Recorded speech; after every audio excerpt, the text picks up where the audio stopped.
when we're talking about surrender, it is very difficult for everyone as long as there is ego, as long as there is selfishness, to surrender at all.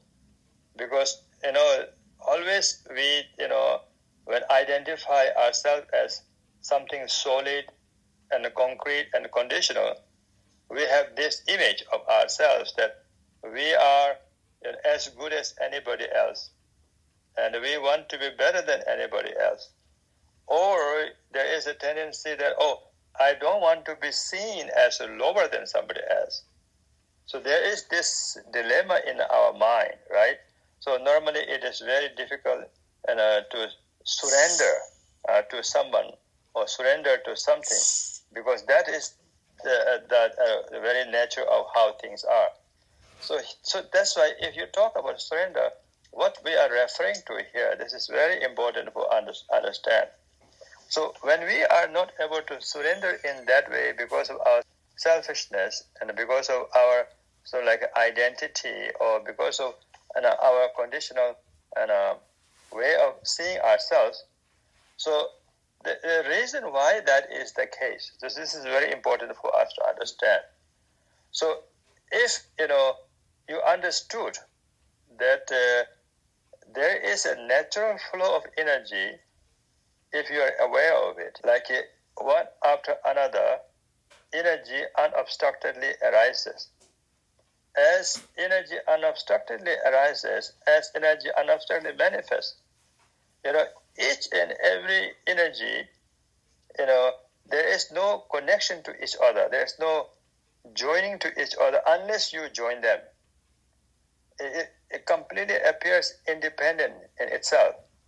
So like waves, it comes independent. But if you join them, which is to say, you condition these energies.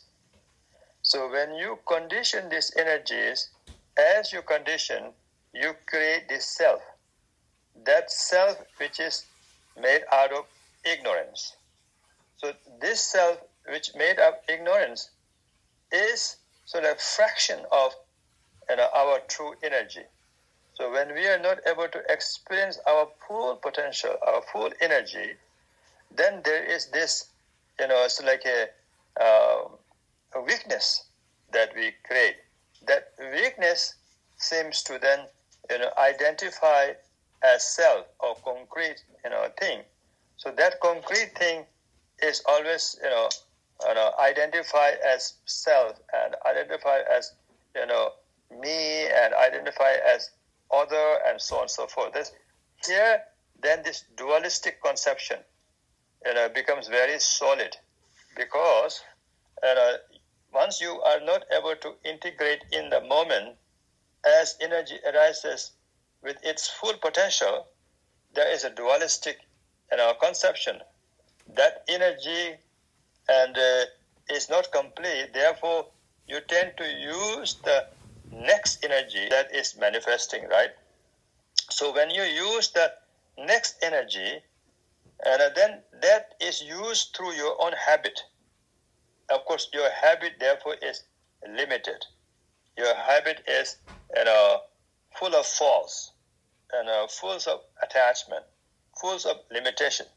So in this sense, you are having difficulties because, of course, when you are not aware of yourself, as you say, little knowledge is dangerous knowledge. So this little knowledge becomes dangerous because of the little knowledge, you are not able to surrender.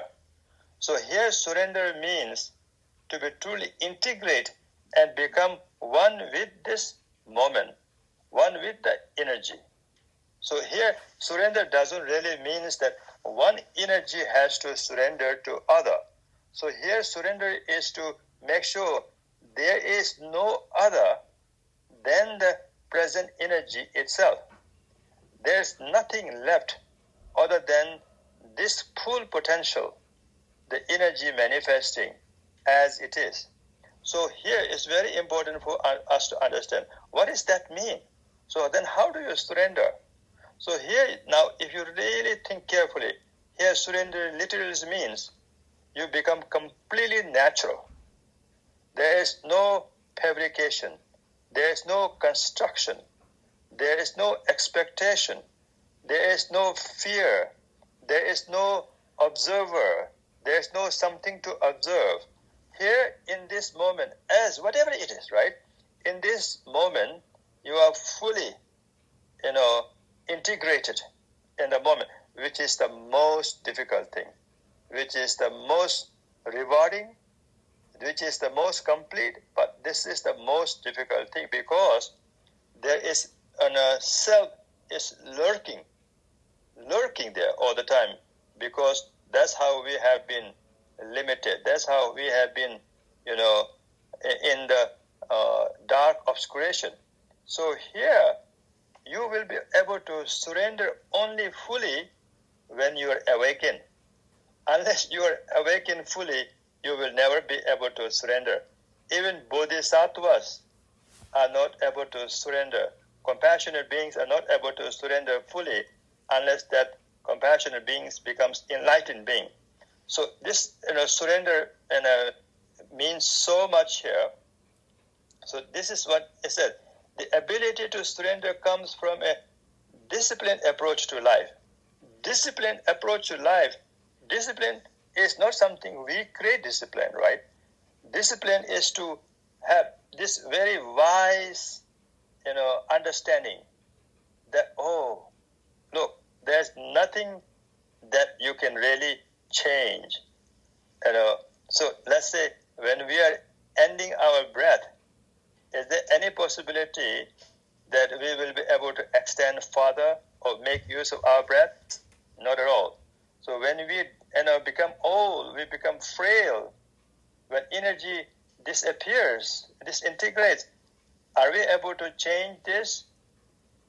Maybe temporarily, some medicines and some techniques you can temporarily hold and pause, but you cannot permanently change. So surrender here means to really understand the nature. So when you understand the nature, when you are able to truly agree with the nature, when you truly relate to nature and able to integrate in the nature, then you are able to truly have opportunity to live this life fully.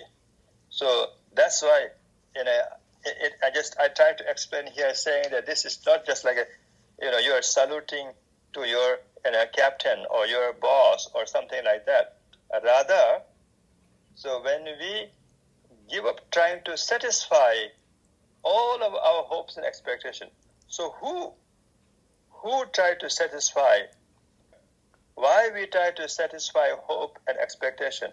When there is selfish I, when there is ignorant I, when there is conditional self, that conditional self try to satisfy and have hopes and expectations.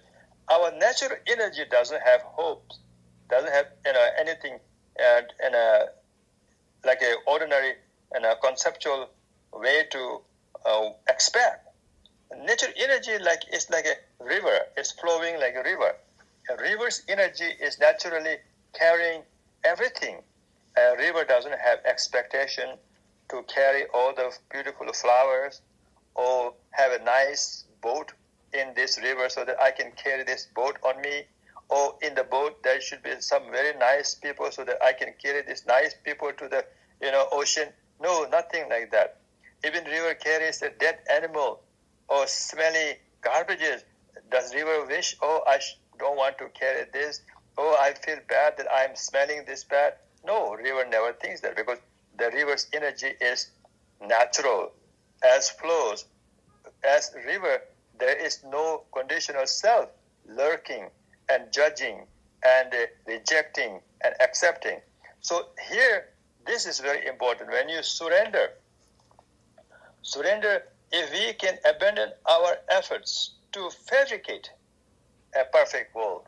So to fabricate perfect world is to know that, what in this moment is not perfect for you. When this moment, whatever it is, when it's not perfect, then you try to make perfect. If you realize that this moment is more perfect than anything else, there is nothing that is more perfect than this.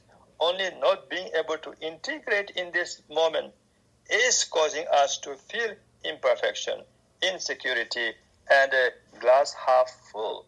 If we are able to integrate, there is no need to change, no need to do anything. So can you imagine here how much you will realize the preciousness of your being?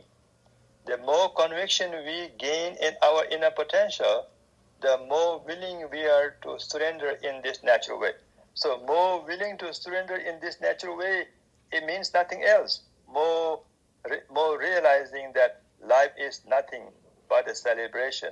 Willing here doesn't mean that you have something else in expecting. Rather, you realize that, oh, life is a celebration. There is no way I can take life for granted. Try to live as if there is no next moment. The more willing we are to surrender in this natural way, we may begin to find pure pleasure in the most unexpected places. So there is no place where you cannot find pleasure, because each and every breath is valid. Each and every energy is valid. Each and everything manifesting is valid. Each and everything is disintegrating is valid. There's nothing that is not valid. So, if you look at this way, I think we have opportunity to truly, find the true purpose of our being. That is to say that true purpose of being is to be able to remain at ease. To remain at ease is only possible we realize all conditional things never last. All conditional things are not natural. Only unconditional way of being is the most natural. So as energy arises, if we do not feel need to condition, then we will never have any identity crisis. So because of our identity crisis, and we have this sense of poverty mentality.